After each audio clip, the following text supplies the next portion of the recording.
Selamun Aleyküm Murat Bey. Gəpirim proqramına Azərbaycandan salamlar.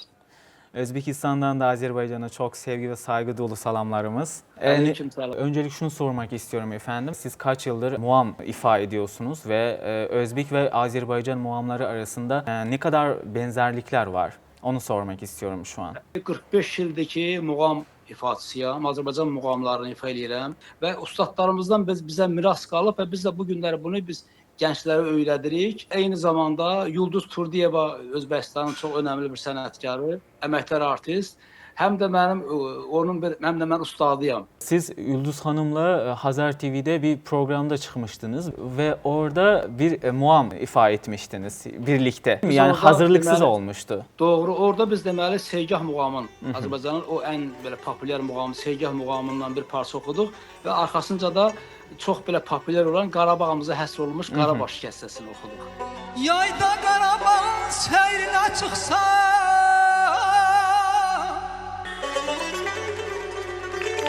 Yaddan çıkmaz Qarabağ ölürəm, ölürəm, ölürəm.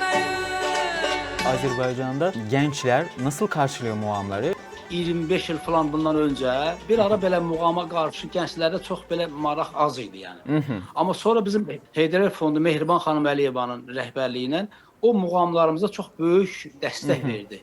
Və biz muğam televiziya müsabiqələrinə start verdik 2005-ci ildən. Və o gündən bu günə qədər Murat bəy 8 muğam televiziya müsabiqəsi keçirilib və 6 beynəlxalq muğam festivalı.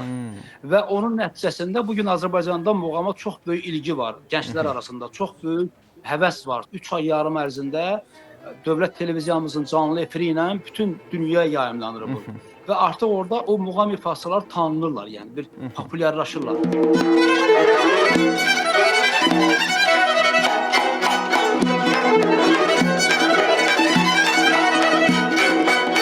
Bizim Ovoz programımız var biliyorsunuz. Bu programda bizim bir kızımız yani bir muannemiz Bayat Şirazı ifa etti.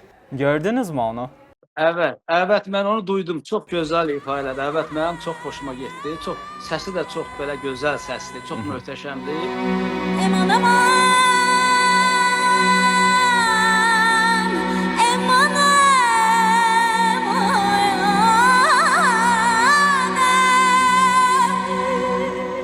Aslında Tabii ki bu yani o- ifa biraz çetin değil mi yani muam? Çox çətindir.